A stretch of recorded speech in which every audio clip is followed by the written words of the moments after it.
जी last time जो है वो हमने इलेक्ट्रोकेमिकल सेल्स जो है वो कंप्लीट किए थे, ठीक है। और उसके अलावा हमने ऑक्सीडेशन रिएक्शंस और रिडॉक्स रिएक्शंस, ठीक है, वो थोड़ा सा देख लिया था। मेनली आपको वो क्लियर था, तो हमने ज़्यादा उसके अंदर कोई डिस्कशन की नहीं थी। अच्छा, अब इस चैप्टर में हमारे पास जो लास्ट टॉपिक रह जाता है that is concept of acid and bases, ठीक है। और पीएच की थोड़ी सी बात करेंगे, एसिड एंड बेसिस का कॉन्सेप्ट डिस्कस करेंगे और बफर सॉल्यूशंस को हमने डिस्कस करना है, ठीक है। तो उसके बाद ये चैप्टर कंप्लीट हो जाएगा और उसके बाद लास्ट जो हमारा चैप्टर है दैट इज़ रिएक्शन काइनेटिक्स। तो वो इंशाल्लाह ताला हम जो है वो आज ही कोशिश करेंगे कि स्टार्ट कर लें और उसको कल तक जो है वो कल के लेक्चर में, कल आपकी क्लास होगी संडे को, तो कल जो है वो हम उसको कंप्लीट कर लेंगे, ठीक है। तो चलें स्टार्ट कर लेते हैं इसको।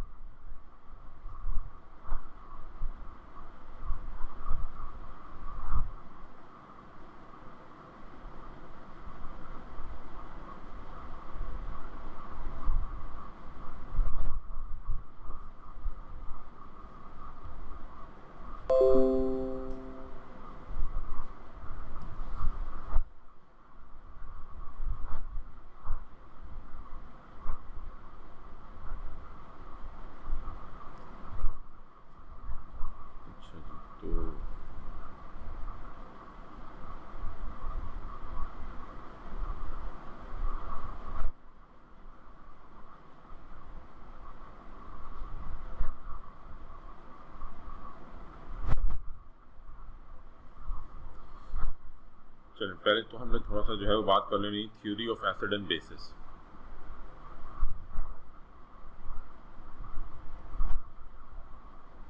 Theory of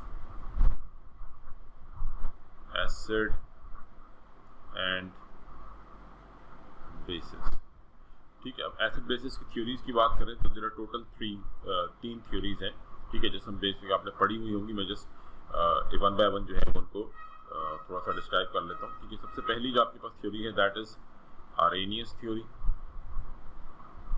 Arrhenius theory of acid and bases, ठीक है जी। आरेनियस थ्योरी की बात की जाए तो आरेनियस थ्योरी क्या है कि when a substance dissolves in water producing H+ ion that is acid, ठीक है। सब्सटेंस डिसॉल्विंग इन वाटर, यानी कोई भी आपके पास सब्सटेंस है, if it dissolves in water and produces H+ ions, ठीक है, H+ आयंस बना रहा है, that means that substance is, ये जो आपका सब्सटेंस है दैट सब्सटेंस इज एसिड, ठीक है। If a substance dissolves in water and produces hydrogen ions, कोई भी सब्सटेंस अगर पानी में डिसॉल्व हो रहा है और हाइड्रोजन आयंस प्रोड्यूस कर रहा है तो इसका मतलब वो सब्सटेंस क्या है, एसिड। इसी तरह अगर हम किसी सब्सटेंस को पानी में डिसॉल्व कर रहे हैं, ठीक है, फिर substance dissolves in water and produces OH ions, ठीक है, तो ये जो आपका सब्सटेंस होगा दैट सब्सटेंस इज बेस और अल्कली, ठीक है, बेस और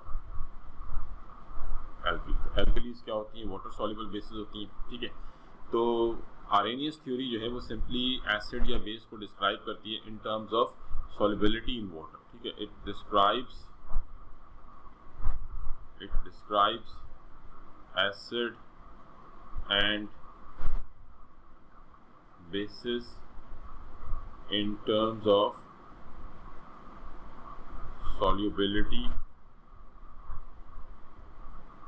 in water। वाटर में solubility की बेस पर डिफाइन करती है, यानी अगर कोई एसिड या बेस वाटर इनसॉल्युबल है तो आप उसको इस थ्योरी की मदद से एक्सप्लेन नहीं कर सकते, ठीक है। तो ये सिंपल आपने ध्यान रखना है कि अगर कोई सब्सटेंस वाटर इनसॉल्युबल है या कोई पानी में जाकर, फॉर एग्जांपल अमोनिया है ना, अमोनिया जो है ये वाटर में जाकर OH आयंस डायरेक्ट प्रोड्यूस नहीं करती, ठीक है। अमोनिया में ammonia first it reacts with water, produces ammonium ions and hydroxide ions. तो आप सिंपली ये कह सकते हैं कि आरेनियस थ्योरी जो है ये लिमिटेड है, ये कुछ एसिड और बेसिस के ऊपर अप्लाई हो सकती है बट सबके ऊपर अप्लाई नहीं होती, ठीक है। तो देन फिर हमारे पास नेक्स्ट कॉन्सेप्ट कौन सा आ जाता है, नेक्स्ट कॉन्सेप्ट है Bronsted Lowry theory of acid and bases. और ये कॉन्सेप्ट तो सबको क्लियर होगा कि एसिड्स क्या होते हैं, प्रोटॉन डोनर्स।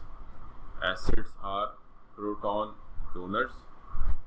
एसिड्स क्या हैं, दे आर प्रोटॉन डोनर्स। किसी भी केमिकल रिएक्शन में वो सब्सटेंस जो प्रोटॉन डोनेट कर रहा है, प्रोटॉन किसे हम कह रहे हैं, प्रोटॉन इज H+। तो in a chemical reaction a substance which is donating H+ ion that means कि वो एसिड है, एंड बेस क्या है, proton acceptor, proton acceptors are bases. ठीक है जी, तो ये सिंपल हमने ध्यान में रखना है कि किसी भी केमिकल रिएक्शन में कोई भी सब्सटेंस जो प्रोटॉन डोनेट करेगा that is acid, and if a substance is proton accepting, अगर वो H+ आइन यानी जो H+ आइन डोनेट कर रहा है वो एसिड है, और जो H+ आइन एक्सेप्ट कर रहा है वो बेस है। ठीक है, तो जस्ट सिंपली हम H+ आइन के बेस के ऊपर डिफाइन करते हैं कि whether that particular substance is acid और इट इज अ बेस। ठीक, तो ये ब्रॉन्स्टेड-लॉरी थ्योरी है। और थर्ड जो आपके पास थ्योरी है that is Lewis theory of acid and bases. Lewis theory of acid and bases, और ये बेसिकली इसी तरह से डिफाइन करती है जिस तरह ब्रॉन्स्टेड-लॉरी है, बट ये in terms of electron describe करती है। एसिड क्या है? Acid is electron pair acceptor. Electron pair acceptor, किसी भी केमिकल रिएक्शन में जो सब्सटेंस इलेक्ट्रॉन पेयर एक्सेप्ट कर रहा है दैट इज एसिड। ठीक है, acid is electron pair acceptor and base is electron pair donor. ठीक है, तो जो इलेक्ट्रॉन पेयर डोनेट करेगा दैट इज बेस, और जो इलेक्ट्रॉन पेयर एक्सेप्ट करेगा दैट इज एसिड। तो लुईस थ्योरी और ब्रॉन्स्टेड थ्योरी तकरीबन एक ही बात है, जस्ट वो बात कर रहे हैं इन टर्म्स ऑफ प्रोटॉन, और ऑब्वियसली प्रोटॉन वही डोनेट कर सकता है जो इलेक्ट्रॉन पेयर एक्सेप्ट कर सकता है। ठीक है, तो एसिड और बेस के ये तीन डिफरेंट कॉन्सेप्ट हैं, Arrhenius concept, Bronsted Lowry concept and Lewis theory of acid and bases. ठीक है, तो ये आपको सिंपल ध्यान में रखना है। अच्छा, उसके बाद नेक्स्ट हमारे पास बात आ जाती है पीएच की। पीएच का भी आपको आइडिया होगा कि what is pH.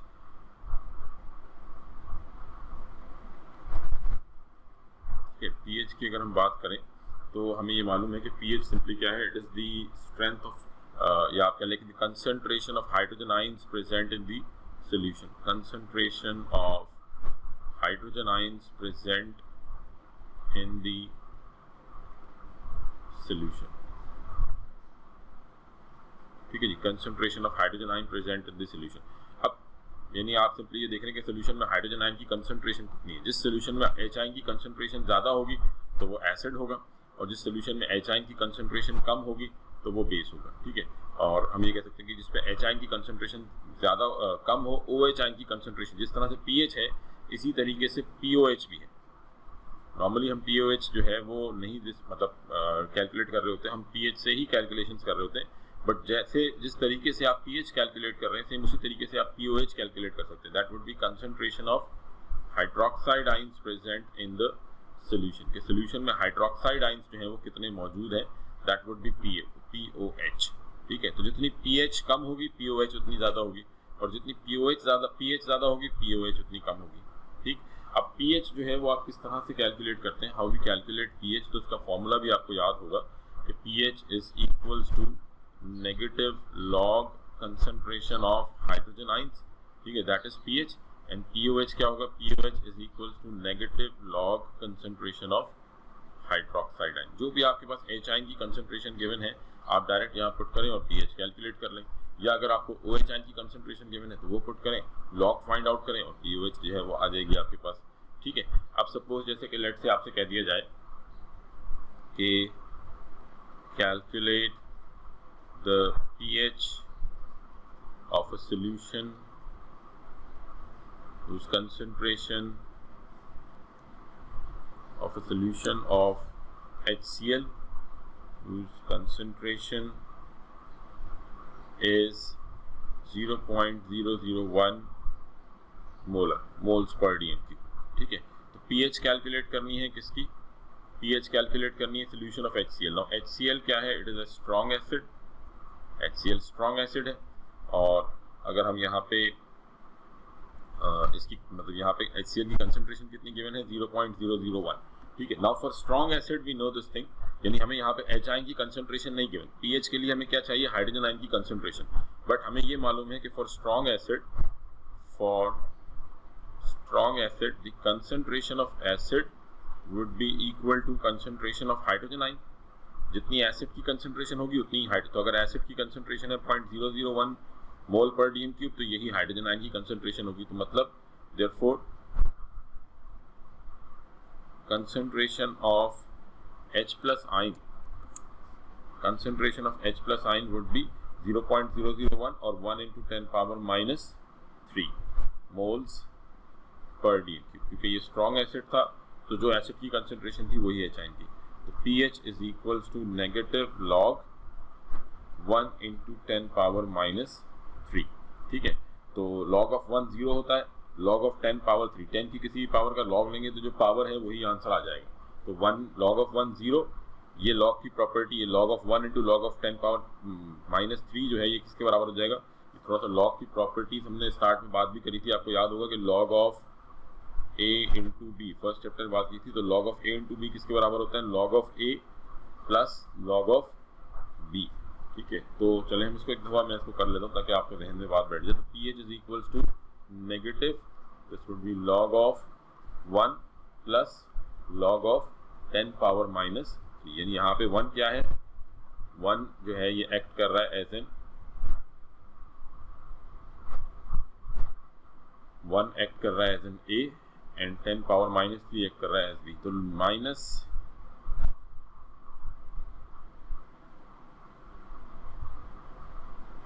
Minus log of 1 is 0 plus, ये आप याद रखें 10 पावर माइनस 3, इसका लॉग आ जाएगा माइनस 3, जो भी पावर होती है उसका लॉग वही आ जाएगा। तो कैलकुलेट करने की जरूरत नहीं है, जस्ट डायरेक्ट ध्यान रखेंगे जो भी पावर है वही आंसर होगा। तो 0 प्लस माइनस माइनस प्लस, तो pH क्या आ गई 3। ठीक है, तो आपके पास जो भी कंसंट्रेशन हो, अगर कंसंट्रेशन है 1 इंटू 10 पावर माइनस 5 तो pH क्या आएगी 5, अगर कंसंट्रेशन है 1 इंटू 10 पावर माइनस 2 तो pH क्या आएगी 2, अगर कंसंट्रेशन है 1 इंटू 10 पावर माइनस 12 तो pH क्या आएगी माइनस 12। ठीक है, तो ये ध्यान में रखें, इस तरह से हम pH जो है वो देख सकते हैं। Now this is only for strong acid, और ऐसे ही आप स्ट्रॉन्ग बेस के लिए भी फाइंड आउट कर सकते हैं। POH is equals to negative log concentration of hydroxide ion.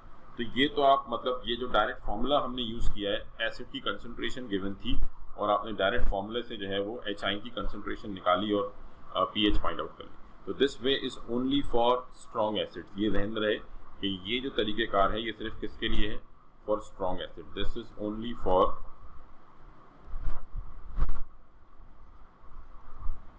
Strong acids. ठीक है, this is only for strong acids और strong bases.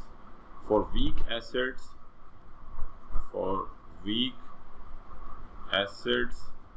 or bases, we have to calculate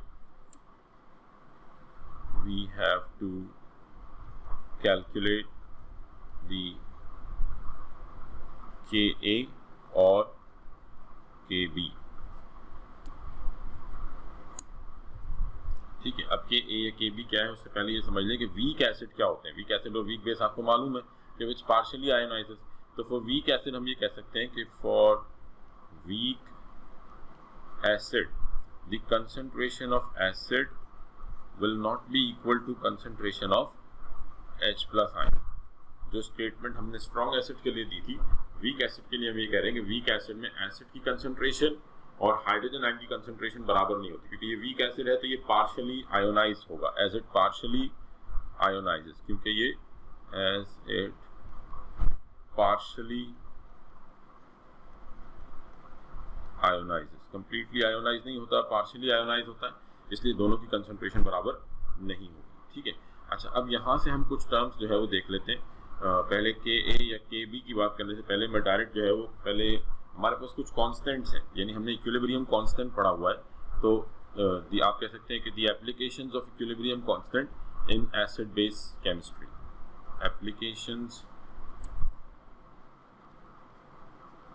application of Kc in acid base equilibria. ठीक है, तो सबसे पहले तो जो हमारे पास आप कह लें कि वैल्यू है दैट इज Kw। ठीक है, ये कुछ टर्म्स है जो आपको ध्यान में रखनी है, आप सबने पढ़ी हुई होंगी, मैं जस्ट एक दफा रिकॉल करा दूं।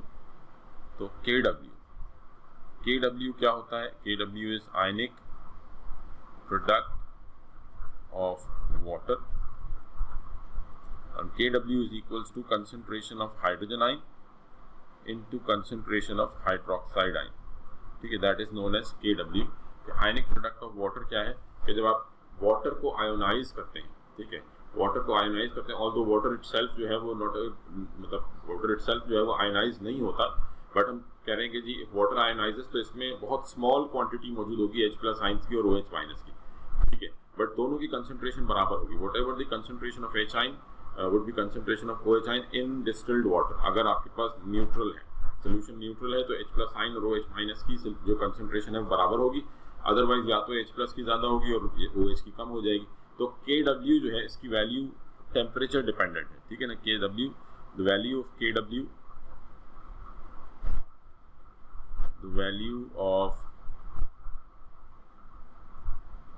Kw is temperature dependent, ठीक है, ये टेम्परेचर पे डिपेंड करती है, इट इज टेम्परेचर डिपेंडेंट। तो at 25 degree centigrade this value is 1 × 10⁻⁻14 mole square. Unit क्या हो जाएगा Kw का, यूनिट ऑफ ये मोल्स पर dm क्यूब, ये मोल्स पर dm क्यूब, तो यूनिट हो जाएगा मोल स्क्वायर dm-6, ठीक है। तो 1 × 10⁻⁻14 at 25 degree centigrade. Now this is fix, ठीक है। अब 1 × 10⁻⁻14 this is ionic product of water at 25 degree centigrade. 25 degree centigrade पर आयनिक प्रोडक्ट ऑफ वाटर क्या है, 1 × 10⁻⁻14, ठीक है। तो अब अगर आपसे कहा जाए कि जी एसिड की कंसंट्रेशन है, ठीक है, एसिड की कंसंट्रेशन है, या हम कह लें कि if the H ion concentration is, अगर H आयन की कंसंट्रेशन हो, if concentration of H ion is 1 × 10⁻⁻2, तो कंसंट्रेशन ऑफ OH आयंस क्या होगी एट 25 डिग्री सेंटीग्रेड, 1 × 10⁻⁻12, यानी ये दोनों का जो आप कह लें कि सम है that would be equals to -14 at 25 degree centigrade. Temperature बढ़ेगा तो ये वैल्यू चेंज हो जाएगी, ठीक है, बट उससे आप ये कह लें कि इस चीज़ पे, यानी अभी इस वक्त ये न्यूट्रल होगा एट, यानी अगर यहाँ पे दोनों की कंसंट्रेशन 1 × 10⁻⁻7, 1 × 10⁻�7, तो ये सोल्यूशन न्यूट्रल होगा।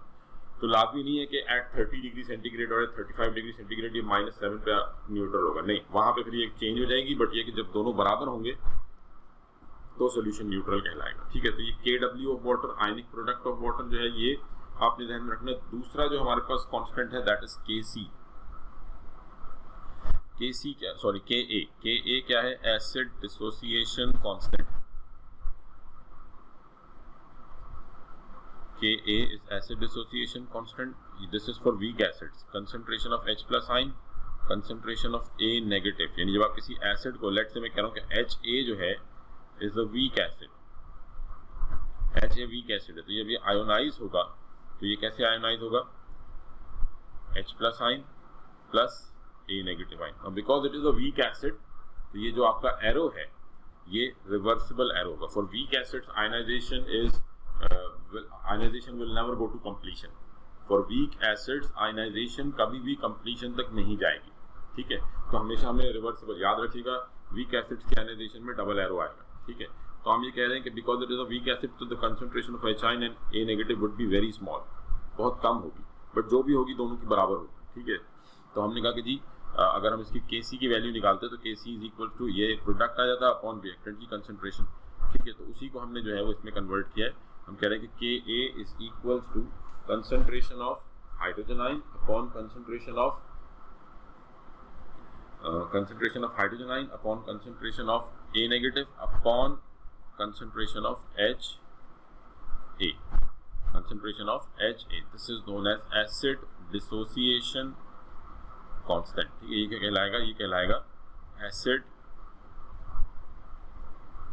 dissociation constant. And the value of acid dissociation constant is directly proportional to acid strength. ये भी ध्यान में रखिएगा कि the value of acid dissociation constant, whatever the value of Ka, is directly proportional to strength of acid, ठीक है जी। तो जितनी ज़्यादा एसिड की, यानी जितनी ज़्यादा Ka की वैल्यू होगी स्ट्रॉन्ग एसिड उतना स्ट्रॉन्ग होगा, ठीक है।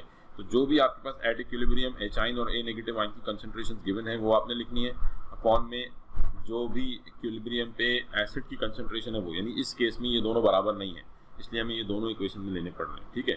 तो लेट्स से हमारे पास इक्वेशन होती कि जी इथेनोइक, राइट दी के equation for ethanoic acid CH3COOH।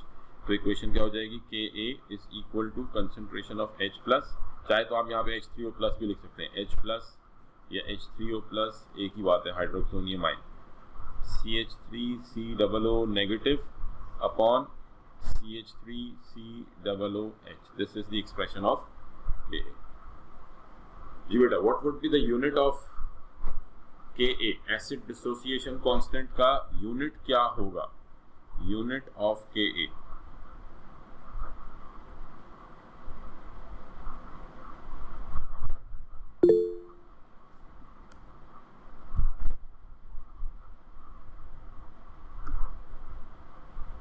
Moles per dm cube. जी बिल्कुल ठीक है, moles per dm cube, because ये कंसंट्रेशन मतलब ये भी मोल पर डीएम क्यूब है, ये भी मोल पर डीएम क्यूब है, ये भी मोल पर डीएम क्यूब, तो एक मोल पर डीएम क्यूब कैंसिल हो जाएगा, तो सिंपल क्या बच जाएगा आपके पास, यूनिट क्या हो जाएगा इसका, मोल्स पर डीएम क्यूब। ठीक है, this would be the unit of Ka। तो Ka जो है ये एसिड डिसोसिएशन कांस्टेंट है and it's value depends on acid. जितनी ज़्यादा एसिड डिसोसिएशन की वैल्यू होगी एसिड उतना स्ट्रांग होगा। मोस्टली हम कैलकुलेट करते हैं this for weak acids. Weak acids के लिए आप Ka की वैल्यू कैलकुलेट करते हैं। अच्छा, Ka को भी आप कन्वर्ट कर सकते हैं इनटू लॉग। ठीक है, क्योंकि Ka की वैल्यूज भी पावर में होती हैं। जैसे लेट से आपने यहाँ पे सॉल्व किया, आपके पास Ka की वैल्यू आ रही है 1.5 इंटू 10 पावर माइनस 9। ठीक है, तो अब ये थोड़ी सी आप कह लें कि वैल्यू ऐसी है कि अब एक एसिड है ये और दूसरा एसिड है, let say Ka of acid A is this and Ka of acid B is let say 1.25 into 10 power minus 10। तो अब यहाँ पे ये मतलब थोड़ा सा प्रॉब्लम होती है कि जी कौन स्ट्रॉन्ग है कौन वीक है, जब इतनी छोटी वैल्यूज है तो जज करना कि इनमें से कौन सी बड़ी है कौन सी, थोड़ा सा आपको टाइम लगेगा। तो इसलिए बेहतर ये होता है कि हम Ka को कन्वर्ट कर लेते हैं किसमें, Ka को कन्वर्ट कर लेते हैं इनटू pKa। ठीक है, pKa is equals to negative log Ka। जो भी Ka की वैल्यू है उसका नेगेटिव लॉग ले लें तो आपके पास power of acid dissociation constant आ जाएगा pKa, और इसकी वैल्यू जो है ये कोई होल नंबर होगा। तो ये बड़ी आसानी से फिर जो है वो आप देख सकते हैं। आप इन दोनों का pKa वैल्यू निकालें तो लेट से 12, 11, 9, 9 इस टाइप की वैल्यूज आएंगी। जैसे pH की वैल्यूज होती हैं ऐसी pKa की वैल्यू। बट ये ध्यान रखें कि pKa is inversely proportional to strength of acid। जिस तरह Ka is directly proportional, जितनी बड़ी वैल्यू Ka की होगी उतनी छोटी pKa की वैल्यू आएगी, जितनी छोटी वैल्यू होगी Ka की pKa की वैल्यू उतनी बड़ी आएगी। तो it is inversely proportional to strength of acid. ये एसिड स्ट्रेंथ के इनवर्सली प्रोपोर्शनल है। pKa is inversely proportional to acid strength. ठीक है, तो ये याद रख लें कि Ka क्या है और pKa वैल्यूज क्या होती हैं। तो once we find the H ion, suppose आपको एसिड की कंसंट्रेशन दी गई, ऑब्वियसली ये इस किस्म की कैलकुलेशंस तो नहीं आएंगी, बट जस्ट मैं ये बात कर रहा हूँ कि Ka की थ्रू आप वीक एसिड में एचाइन की कंसंट्रेशन फाइंड आउट करते हैं। With the help of Ka we find the H ion concentration in a weak acid solution. Once we have H ion concentration then फिर आप pH वाला फॉर्मूला लगा सकते हैं, pH is equal to negative log concentration of H plus ion. यानी strong acid में तो आपने डायरेक्ट ये फॉर्मूला लगाया था, वीक एसिड में पहले आपको एचाइन की कंसंट्रेशन फाइंड करनी होती है, देन फिर उसको हम इस फॉर्मूले में पुट करते हैं। सेम इसी तरीके से Kb है, जिस तरह से Ka है ऐसे ही Kb क्या होगा, Kb is equal to base dissociation constant concentration of अब जैसे लेट से हमारे पास NaOH है, ठीक है, या हम कह लेते हैं कि अमोनियम हाइड्रोक्साइड, ये पार्शियली आयोनाइज होगा, वीक एसिड है, तो क्या बनेगा NH4 प्लस OH माइनस। तो ये हो जाएगा concentration of NH4 plus concentration of OH minus upon concentration of NH4OH। ठीक है, इस तरह एसिड डिसोसिएशन कांस्टेंट है, ऐसे ही बेस डिसोसिएशन कांस्टेंट। Kb की वैल्यू जितनी लार्ज होगी एसिड उतना बेस उतना स्ट्रॉन्ग होगा। और जिस तरह से pKa कैलकुलेट किया था सेम ऐसे ही हम pKb कैलकुलेट कर सकते हैं, नेगेटिव लॉग K। तो ये कुछ टर्म्स थी जो आपको ध्यान में रखनी थी। Ka की वैल्यू क्या होती है, Kb क्या होती है, Kw क्या है। ठीक है, acid dissociation constant, base dissociation constant and ionic product of water. जी बेटा, यहाँ तक किसी का कोई क्वेश्चन? इसमें किसी को कोई क्वेश्चन हो? क्लियर है यहाँ तक बात? जी, अब तक जो बात हुई है इसमें कोई कंफ्यूजन, कोई चीज़ जो आपको पूछनी हो?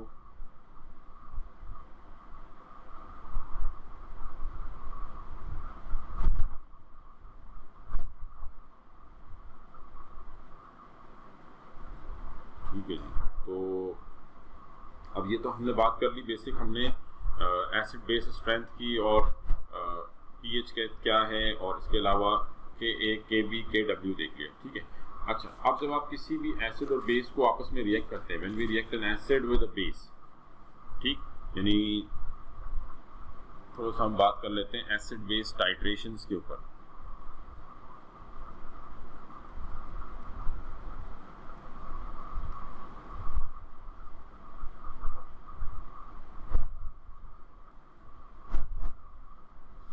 ठीक है जी। एसिड बेस टाइट्रेशंस जो है ये क्या है?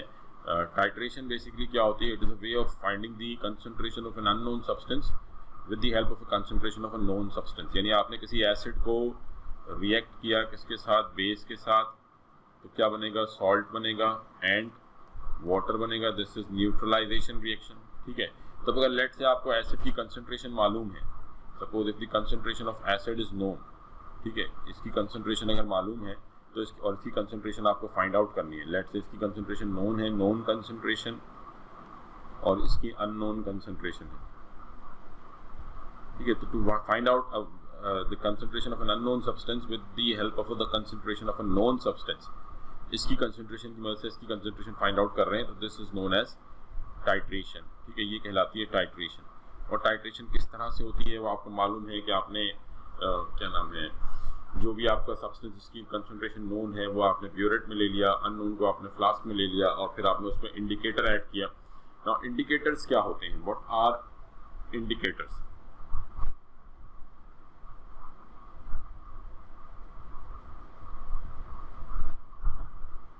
इंडिकेटर्स बेसिकली क्या है? दीज आर वीक एसिड्स और weak base solutions.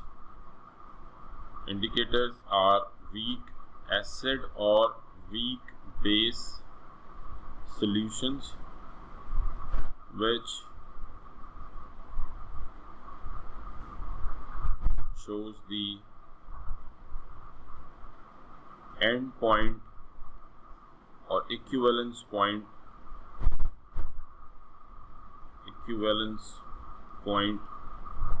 in an acid base reaction,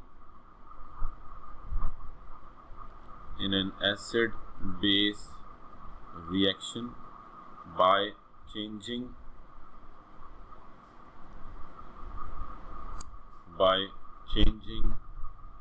its color। ठीक है। इंडिकेटर क्या है? ये कोई भी वीक एसिड या वीक बेस का सोल्यूशन है जो कि आपको टाइट्रेशन के अंदर इक्विवेलेंस पॉइंट क्या है कि when the concentration of both acid and base, यानी आपका सोल्यूशन न्यूट्रल हो चुका हो, ना तो सोल्यूशन एसिडिक हो ना बेसिक। एचाइन भी कम्प्लीटली एचाइन, अगर लेट से आप OH आइंस ऐड कर रहे हैं ब्यूरेट से फ्लास्क में, तो the OH ions will completely neutralise the H ion, that would be the equivalence point.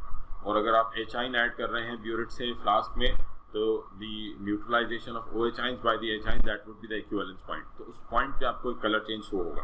ठीक है। तो आप जो है मतलब ऑब्वियसली अगर आप खाली एसिड बेस का रिएक्शन करेंगे तो कभी भी आपके एसिड भी कलरलेस होते हैं, बेस भी कलरलेस होते हैं, सॉल्ट भी कलरलेस होता है।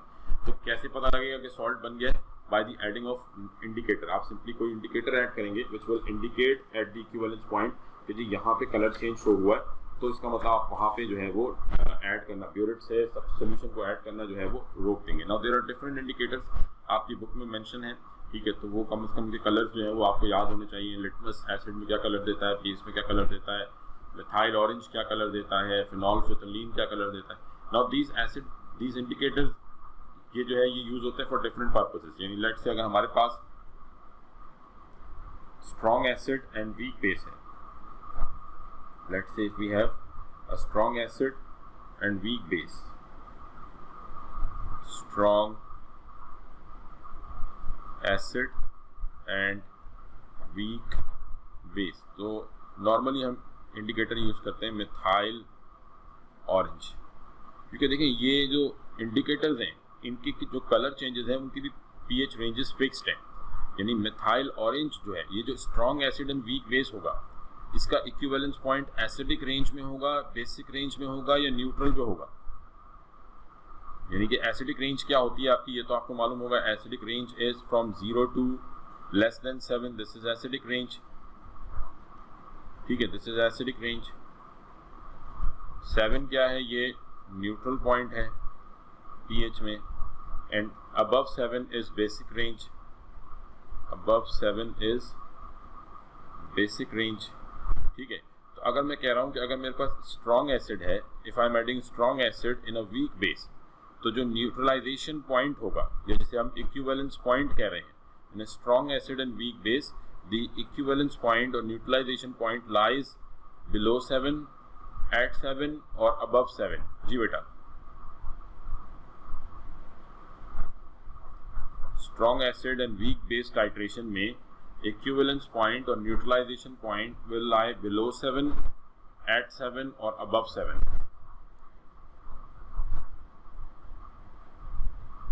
एसिडिक रेंज के अंदर बिलो 7। ठीक है जी, तो क्योंकि आपके पास स्ट्रॉन्ग एसिड है, as it is strong acid, क्योंकि ये स्ट्रॉन्ग एसिड है, ठीक है, तो स्ट्रॉन्ग एसिड और वीक बेस टाइट्रेशन में इक्विवेलेंस पॉइंट जो है,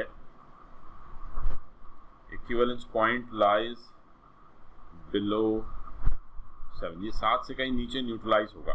ठीक है, और मिथाइल ऑरेंज इसके लिए बेस्ट इंडिकेटर है, बिकॉज मिथाइल ऑरेंज जो है, it changes its colour in acidic range. Methyl orange changes its color in acidic range। इसी तरीके से अगर हमारे पास weak acid strong base हो, if we have weak acid and strong base, तो अब न्यूट्रलाइजेशन पॉइंट कहाँ पे होगा, इन above 7, above 7, क्योंकि स्ट्रॉन्ग बेस है तो above 7 जो है वो न्यूट्रलाइजेशन पॉइंट आएगा। और इसके लिए आपके पास इंडिकेटर यूज होगा फिनोल्फिथिलीन, और भी हो सकते हैं, बट आप फिनोल्फिथिलीन जो है ये बेस्ट होगा, because it changes its colour above 7। ऐसे स्ट्रॉन्ग एसिड स्ट्रॉन्ग बेस है तो 7 पे आएगा, और 7 पे आप फिनोल्फिथिलीन भी यूज कर सकते हैं, लिटमस भी यूज कर सकते हैं, और मिथाइल ऑरेंज भी यूज हो सकता है। ठीक है, तो ये कुछ चीजें ध्यान में रखें इंडिकेटर से। Now how indicator changes its colour, how indicator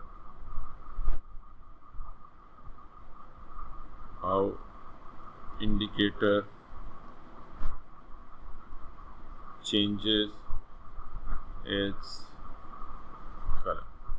ठीक है, तो इंडिकेटर्स लेट से हम कह रहे हैं कि इंडिकेटर्स क्या होते हैं, वीक एसिड या वीक बेसिस होते हैं। तो suppose HX is some indicator, जब आप इसको वाटर में ऐड करते हैं तो ये एट इक्विलिब्रियम पहुंचता है, H+ आयन बनाता है और X नेगेटिव आयन बनाता है। ठीक है, अब द थिंग इज के when indicator is in unionised state, ठीक है, तो इसका कलर कुछ और होता है।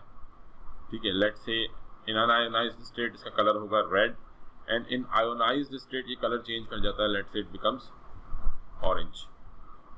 ठीक है, तो अब ये वीक एसिड जो है वो मौजूद ये इंडिकेटर सोल्यूशन में मौजूद है। Now if we add H+ ions, यानी अगर आपने कोई एसिड ऐड किया है सोल्यूशन में तो क्या आएंगे, H+ आयंस आएंगे, और जब H+ आयंस आएंगे तो H आयंस की क्वांटिटी का सोल्यूशन में बढ़ेगी, और जब H आयन की क्वांटिटी सोल्यूशन में बढ़ेगी तो means this equilibrium get disturb and this will move backward, ये बैकवर्ड मूव करेगा। अगर आपने H आयन ऐड किए तो सोल्यूशन में H आयन की कंसंट्रेशन डिस्टर्ब हो जाएगी। ली चैटलियर प्रिंसिपल के हिसाब से equilibrium will shift backward, more HX will form and we get red colour. तो हमें पता लग जाएगा कि जी अच्छा जी सोल्यूशन जो है वो एसिडिक है। ठीक है, जो आपने चीज़ ऐड की है वो एसिडिक है, बिकॉज हमें रेड कलर मिला है। रेड कलर मतलब ये सोल्यूशन H आयन की कंसंट्रेशन बड़ी होगी, बैकवर्ड आया होगा, that's why we get red colour. Same इसी तरीके से अगर सोल्यूशन में OH आयंस ऐड किए जाएं, if we add OH ions in the solution, अगर OH आयन सोल्यूशन में ऐड करेंगे तो H ions will start reacting with OH ions, और जब H आयन OH आयन से रिएक्ट करेंगे तो दिस कंसंट्रेशन विल डिक्रीज, और जब ये डिक्रीज होगी तो फॉरवर्ड रिएक्शन होगा, more H ions in X negative and that we get orange solution. तो जब ऑरेंज कलर मिलेगा तो मीन्स आपने सोल्यूशन में OH आयंस ऐड किए, तभी ये कंसंट्रेशन कम हुई होगी, तभी ये रिएक्शन फॉरवर्ड आया होगा। तो this is how an indicator works, यानी ये बेसिक हमने थोड़ा सा देख लिया कि इंडिकेटर्स किस तरह से काम कर रहे होते हैं। जी क्लियर है बेटा ये बात, इसमें कोई कंफ्यूजन? कि हाउ इंडिकेटर्स वर्क। जी, इसमें किसी को कोई कंफ्यूजन हो?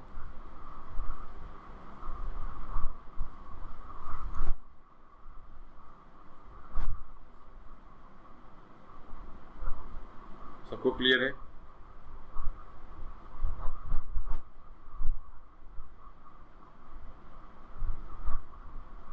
ठीक है जी, तो ये तो हमने बात कर ली, थोड़ी सी इंडिकेटर्स की बात कर ली, इंडिकेटर्स क्या होते हैं, कब कौन सा इंडिकेटर आपने यूज करना है, and how indicators work, indicators किस तरह से काम कर रहे होते हैं। ठीक है, अच्छा लास्ट हमारे पास इसमें जो टॉपिक आ जाता है समझने इस चैप्टर के अंदर, that is buffer solutions.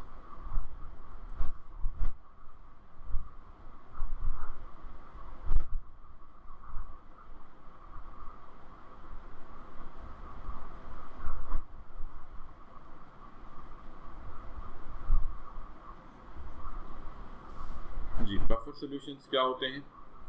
Solution which maintains the pH of a solution, पढ़ा हुआ है आप सबने। बफर सॉल्यूशन क्या है? Solution which maintains the pH of a solution, ठीक है, by resisting the addition of H plus ions or OH ions, ठीक है, by resisting the addition of H plus ions or OH minus in solution to a small extent,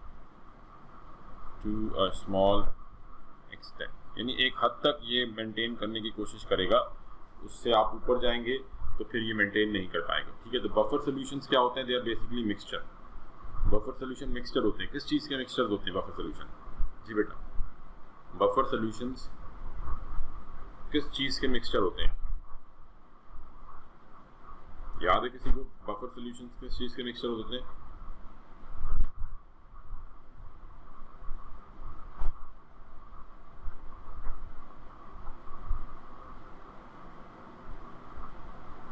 week acid and salt और weak base and its salt. ठीक है, या तो buffer solution क्या होगा? Either it would be weak acid and salt. ठीक है, तो एक तो आपके पास बफर सॉल्यूशंस होते हैं weak acid and its salt. For example, इसकी हम कॉमन सी एग्जाम्पल जो देते हैं that is ethanoic acid and sodium ethanoate या पोटेशियम इथेनोएट CH3COONA। ठीक है, तो ये सोडियम इथेनोएट और इथेनोइक एसिड, इनका जो मिक्सचर होगा that would act as a buffer. ठीक है, because this mixture would have a high concentration of unionized acid and ionized acetate ion. This mixture would have a high concentration of undissolved acid and X negative ions। ठीक है, X negative यहाँ पे क्या है? Ethanoate आइन, और acid क्या है? This.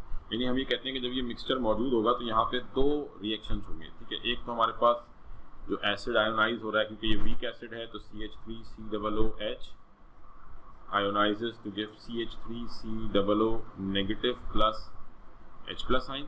This is one reaction. और दूसरा रिएक्शन है हमारे सॉल्ट का CH3COONA, क्योंकि ये स्ट्रॉन्ग एसिड यानी मेटल का सॉल्ट है, मेटल मौजूद है, तो ये सोडियम आइन कम्प्लीटली डिजॉल्व होगा, तो हम कह सकते हैं कि ये वन साइडेड रिएक्शन होगा CH3COO negative plus Na plus. अब नॉर्मली क्या होता है, किसी भी वीक एसिड में पॉजिटिव और नेगेटिव आइन की कंसंट्रेशन बराबर होती है, बट क्योंकि यहाँ पे दो रिएक्शन हो रहे हैं, रिएक्शन 1 एंड रिएक्शन 2, तो एसीटेट आइन की कंसंट्रेशन दोनों से आ रही है, एंड मेनली एसीटेट आइंस जो है that is due to this second reaction. तो हम कह रहे हैं कि in this buffer solution H ion और एसीटेट आइन की कंसंट्रेशन बराबर नहीं होगी। ठीक है, now we have two main entities present in this mixture. Number one is ethanoic acid, a large number of ethanoic acid, a large quantity, क्योंकि ये weak acid है तो completely ionized नहीं होगा, and we would have a large quantity of ethanoate ion। ये दो चीज़ें help करेंगी in maintaining the pH of a solution।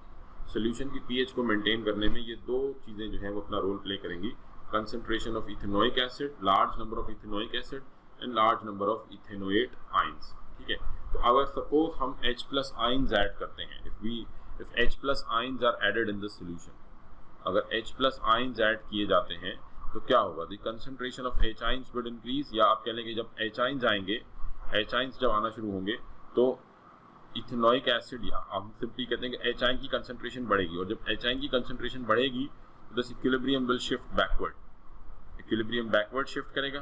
ठीक है, जब ये H आयन की कंसंट्रेशन बढ़ेगी सोल्यूशन में, अगर आपने H आयन ऐड किए तो large number of H ions would increase, जिसकी वजह से इक्विलिब्रियम बैकवर्ड जाएगा और पीएच जो है ये मेंटेन रहेगी, पीएच में चेंज नहीं आएगा। अगर आप बहुत ज़्यादा H+ आयन ऐड करेंगे तो ऑब्वियसली पीएच में डिफरेंस आएगा। And if we add OH negative ions, अगर हम हाइड्रोक्स बेस ऐड करते हैं तो this H+ ions will start reacting with OH negative, तो the concentration of H ion will decrease, equilibrium will shift back forward, more H ions would form, जिसकी वजह से pH में कोई चेंज नहीं आएगा। ठीक है, तो आपने ऐड किया था OH आयंस, पीएच बढ़नी चाहिए थी, बट क्योंकि OH ion start neutralising by H ions, OH ions जो है ये H आयन से न्यूट्रलाइज होना शुरू हो जाएंगे और इक्विलिब्रियम फॉरवर्ड शिफ्ट होगा, मोर जितने H आयन कम होते जाएंगे उतने H आयन बनते जाएंगे, तो हम कहेंगे पीएच में कोई डिफरेंस नहीं आ रहा होगा। ठीक है, तो ये तो वर्किंग होगी strong acid and week acid and salt. इसी तरीके से आप वीक बेस एंड सॉल्ट भी ले सकते हैं। लेट से आपने अमोनिया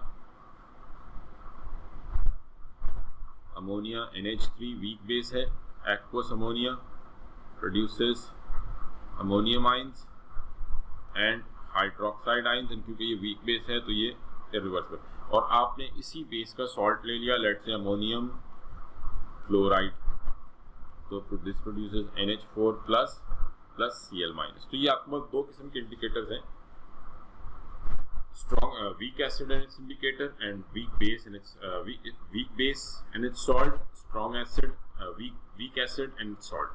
ठीक है, इसी तरीके से बफर जो है ये हमारी बॉडी के अंदर भी जो है वो पीएच को मेंटेन करते हैं। ठीक है, बॉडी में जो पीएच को मेंटेन कर रही होती है that is carbonic acid. Carbonic acid जो है ये बॉडी में कार्बन डाइऑक्साइड के लेवल को जो है, क्योंकि कार्बन डाइऑक्साइड जब हमारी बॉडी में कार्बन डाइऑक्साइड की परसेंटेज बढ़ती है, ठीक है, तो उससे पीएच जो है वो चेंज हो सकती है, बिकॉज कार्बन डाइऑक्साइड जो है वो कार्बोनिक एसिड के अंदर कन्वर्ट होती है। तो जो बफर्स बॉडी के अंदर मौजूद है वो पीएच को मेंटेन करते हैं। ठीक है, तो बफर सोल्यूशन का थोड़ा सा हमने देख लिया कि क्या है, अब किस तरह से आप बफर्स की पीएच मेंटेन करते हैं, या how to calculate the pH of a buffer solution. ये खैर आपको इतनी डिटेल में जाने की ज़रूरत नहीं है। ठीक है, अगर आप फेडरल बोर्ड में देखते हैं तो आपको ए लेवल्स में भी आपने पढ़ा हुआ है पीएच कैसे कैलकुलेट की जाती है, बट नॉर्मली यहाँ पे आपको फॉर्मूला जो है वो याद रखने की ज़रूरत नहीं है, तो हम खैर उस डिटेल में नहीं जाते। ठीक है जी, तो ये हमारा बफर्स का कॉन्सेप्ट था। इसमें किसी को कोई क्वेश्चन हो बेटा?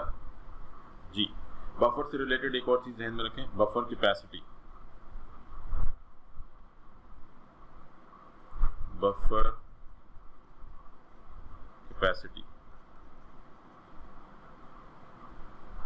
बफर कैपेसिटी क्या है? It is the capability of a buffer solution, capability of a buffer solution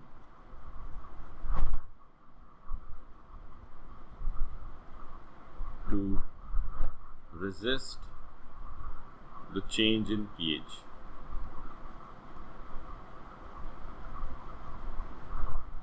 ठीक है, जितनी ज़्यादा कैपेबिलिटी होगी हम कहेंगे उतना अच्छा बफर सोल्यूशन है, यानी जिस बफर की बफर कैपेसिटी ज़्यादा होगी दैट मीन्स वो उतना अच्छा बफर सोल्यूशन है। तो what is buffer capacity? It is the capability of a buffer solution to resist the change in pH and it depends upon the initial quantities of the solutions. ठीक है, ये depend कर रहा होता है, या आप कहें कंसंट्रेशंस के ऊपर। It depends upon the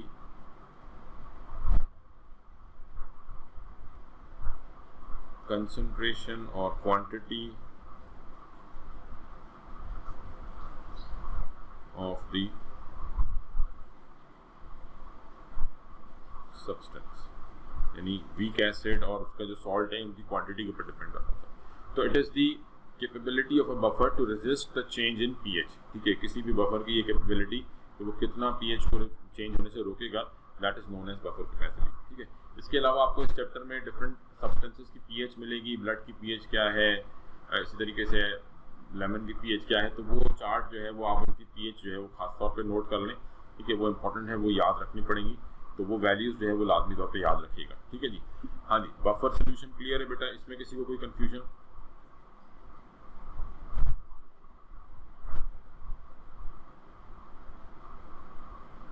ji, buffers क्या होते हैं, कैसे एक्ट करते हैं, क्लियर है ये सबको? इसमें अगर किसी का कोई क्वेश्चन हो, कोई डाउट हो, कोई चीज़ जो आपको पूछनी हो इसमें? जी, सबको क्लियर है?